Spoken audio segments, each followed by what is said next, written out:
trabalhadores do Brasil.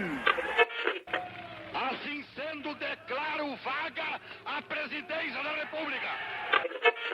Sejam todos e todos muito bem-vindos a mais um episódio do podcast Mundo de História. E no episódio dessa semana vou falar com vocês um pouquinho sobre o federalismo brasileiro. Eu vou apresentar para vocês o que é, quando surgiu e as suas consequências para a política e para a segurança pública. Esse episódio tem tudo para ser muito interessante, mas como sempre, antes de começarmos, eu quero deixar aqui o meu agradecimento à querida Tatá, que financia o podcast, e lembrar você que me escuta que você pode fazer o mesmo por meio do nosso apoio-se com qualquer valor mensal, que ajuda muito a manter o programa no ar. Mas sem mais delongas, vamos passar para o episódio dessa semana.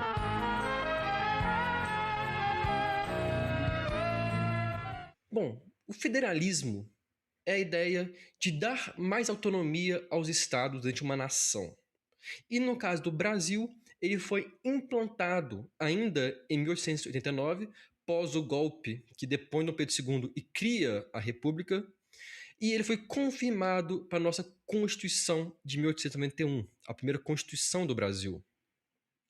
Vale ressaltar que esse federalismo ele rompia com a lógica monárquica e do poder moderador. Antes, durante o Império, apesar de alguns momentos de mais e menos autonomia, o poder era centralizado na mão do imperador. Nós tínhamos, então, um Estado centralizador e unitário, com o poder moderador, que dava ainda mais poder a Dom Pedro I e, posteriormente, Dom Pedro II. Então, com o fim desse período, nós temos o início de uma fase descentralizadora do poder, com o fortalecimento do federalismo. Diz de passagem, o nosso federalismo foi baseado no modelo dos Estados Unidos da América.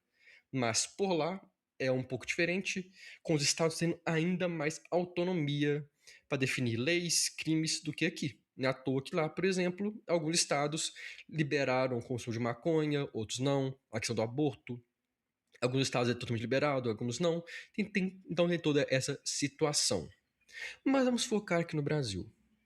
No nosso país, cada estado tem a sua própria constituição, sua própria base legal, assim como o Brasil também tem.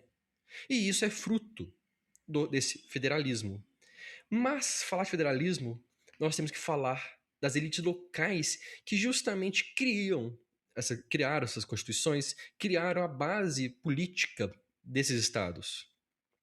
Elites locais essas comandadas por chamados coronéis, lá do coronelismo.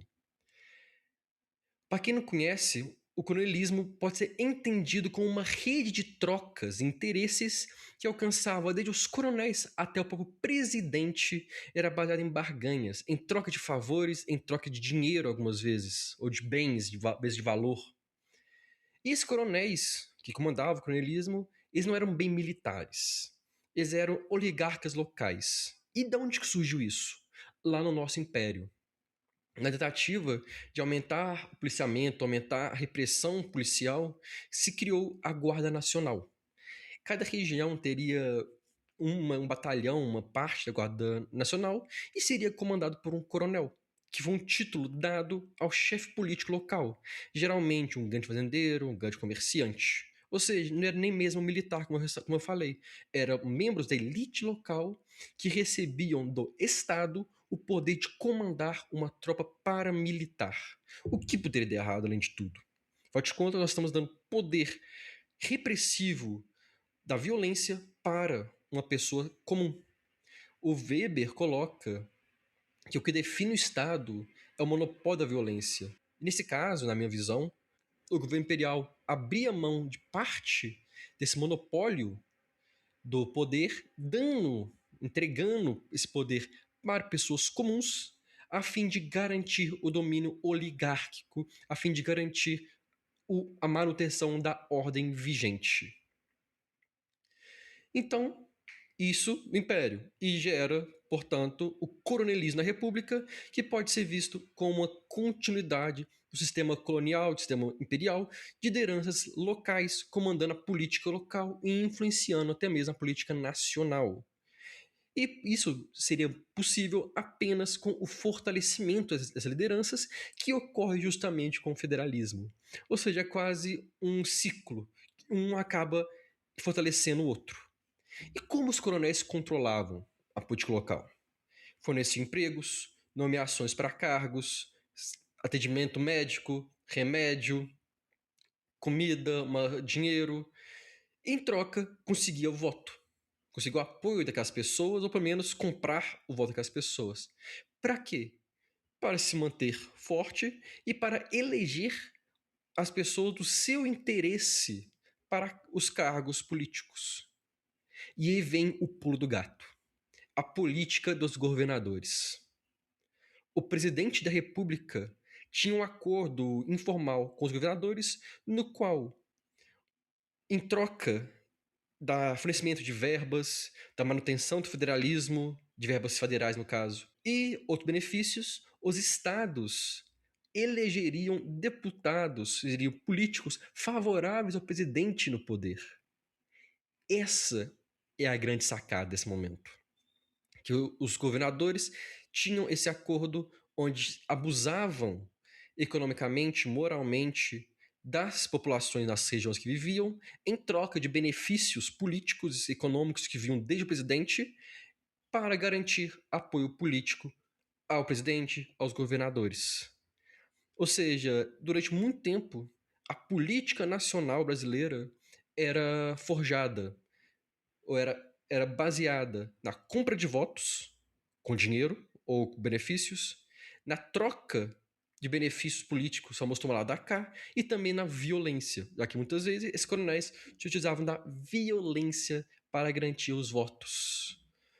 Em certo ponto, nós podemos entender esse contexto como uma república não tão democrática assim, ou como uma democracia extremamente falha. Entre 1891 e 1930, o país presenciou um momento de autonomia estadual, esse federalismo, que acaba justamente, o que se enfraquece, quando chega ao poder um homem determinado a centralizar o poder. O sulista Getúlio Vargas, que assume o poder após a Revolução de 30, que é provavelmente um dos momentos mais marcantes, mais importantes da nossa história como país. Ele tentou centralizar o poder, até conseguiu certo ponto, mas foi obrigado a ceder um pouco também e adotar um pouco do federalismo por conta de pressões locais, pressões nos estados. O Vargas só foi conseguir realmente centralizar o seu poder em 1937, quando ele dá o golpe, o seu autogolpe, com base lá no Plano Cohen, se torna ditador e cria o Estado Novo. Aí sim o Brasil retornou para uma centralização do poder, mas que dura pouco tempo, porque Vargas é deposto em 1945 e em 46 a nossa Carta Magna, nossa Constituição, reviveu o federalismo, que persistiria, se manteria vivo, teria sua manutenção garantida até o golpe de 64 e a Constituição de 67. Sim, o federalismo sofre um grande baque, um grande ataque com a chegada dos militares no poder. Então, na nossa história enquanto república, os dois momentos em que o federalismo realmente foi enfraquecido foram momentos autoritários. Primeiro com Vargas, no Estado Novo. Segundo, com os militares na ditadura militar, ou ditadura cívico-militar, burguesa-militar, como preferirem. Eu falei da questão política, é igual vamos falar da segurança pública. Por quê? Que com o federalismo, cada estado tinha o poder de criar e manter a sua própria polícia. Com a autonomia, os estados tinham forças de segurança próprias, as chamadas guardas cívicas, que serviam para garantir a ordem social e, como até os dias de hoje, a polícia do estado responde ao governo daquele estado. A PM de Minas Gerais, a Polícia Civil de Minas Gerais responde ao governo de Minas Gerais, à Secretaria de Segurança Pública. Mesma coisa para qualquer outro estado do Brasil. Mas e uma questão. Ao longo do século XX, e agora vou puxar um pouquinho para trás nesse nosso. Mas tem a questão. Ao longo do século XX, no início do século XX principalmente, Os movimentos sindicais, anarquistas e os esquerdistas se fortaleceram muito no Brasil, inclusive muito influenciados pelo sucesso da Revolução Russa e surgimento da União Soviética. Isso passou a preocupar o governo federal, que via o que achava necessário criar uma forma de reprimir esses grupos, de controlar a oposição, em especial a oposição de esquerda. Mas aí vem a questão. Poderia haver casos em que o alvo do governo federal não era o alvo do governo estadual. Então o governo estadual não iria agir tanto contra ele. E aí ficava a questão: como o governo federal conseguiria combater, exercer o poder repressivo contra a oposição em todo o país se o policiamento estadual era controlado pelos governadores, se os estados tinham autonomia para suas forças policiais e decisões policiais? A resposta, simples, porém complexa. Simples de ser dada, complexa de ser empregada, de ser criada. A solução, a criação de uma força policial capaz de atuar em todo o território nacional. E essa força policial não surge do nada. Durante o século XX, na nossa capital, no Rio de Janeiro, primeiro, depois Brasília, mas o foco no Rio de Janeiro, havia grupos policiais focados na repressão política, no que a gente chama de policiamento político. Eram polícias políticas de fato, como, por exemplo, a 4ª Delegacia, que atuou durante o governo do Arthur Bernardes, perseguindo, prendendo, torturando opositores, principalmente durante algumas revoltas que houveram no seu governo, né, à toa que o Arthur Bernardes, inclusive eu tenho um episódio sobre ele, vale a pena escutar. Não é à toa que o Arthur Bernardes governou por muito tempo sob estado de sítio, e o Vargas transforma essa 4ª delegacia na Delegacia Especial de Segurança Pública e Social, a DESPS, lá em 1933, com uma força policial ligada diretamente ao Ministério da Justiça. Aí está a diferença. Não era mais uma força ligada à Secretaria de Segurança Pública, ligada ao Ministério da Justiça, para que, pelo menos na teoria, fosse capaz de atuar em todo o país. Na teoria, porque o Vargas não foi capaz de vencer o federalismo. Já no fim da sua ditadura, ele cria, transforma a DESPES no DFSP, o Departamento Federal de Segurança Pública, que a Silmaria Soares destaca que a ideia desse órgão seria a busca por uma centralização da repressão, algo muito comum na ideia, algo que vai no mesmo sentido, na mesma direção, da centralização política do governo Vargas. O Vargas tenta, mas ele cai. Em 1945 ele é deposto, e a Carta Magna de 46, como eu falei, reviveu o federalismo, proibindo até mesmo a União de interferir no policiamento dos estados. Mas se vocês se lembrarem do que eu falei agora há pouquinho, esse federalismo é barrado, é enfraquecido com a ditadura militar. E o policiamento nacional por uma força ligada ao governo ganha força justamente no governo militar. Por quê? Porque os militares foram capazes de vencer o federalismo, primeiro com o apoio dos governadores que já eram leais a causas militares, ao todo movimento anti-esquerdista, anti-Jango, que acreditavam na ameaça comunista do país, e também intervindo nos estados com governadores leais ao Jango Goulart, que eram depostos e substituídos por governadores leais ao novo regime. Na mesma lógica, ou no mesmo momento, os militares reformaram o Departamento Federal de Segurança Pública, tornando ele efetivamente federal. Mas eles foram além. Em 1967, Castelo Branco baixou o Decreto-Lei 200, que criou oficialmente o Departamento de Polícia Federal, a Polícia Federal, como nós conhecemos hoje, ou pelo menos que deu base ao que chegou no dia de hoje. E eu vou mais além, e os militares foram mais além disso. Castelo Branco, junto com Abelino Raposo, um coronel e um dos responsáveis pela criação da Polícia Federal, colocaram a Polícia Federal na Constituição brasileira. Agora não era mais apenas um órgão criado por uma lei, por um decreto, não.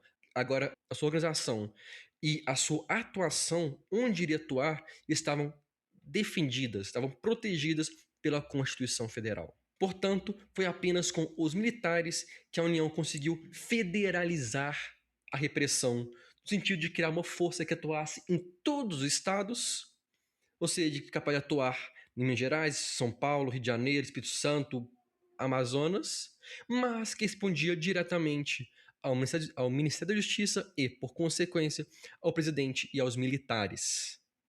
Afinal de contas, todos os diretores gerais da Polícia Federal durante a ditadura militar eram militares, e o primeiro não militar que foi indicado pelo José Sarney foi indicação dos militares. No fim, espero ter mostrado que o federalismo brasileiro tem uma história profunda e que foi capaz de afetar nosso país em diversos pontos.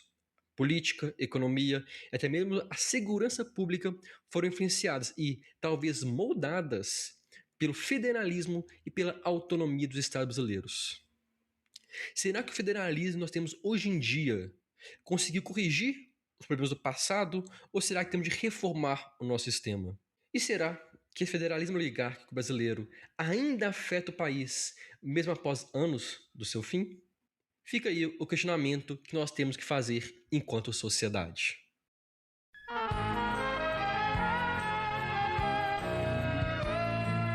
Eu agradeço a todo mundo que estou por estar aqui.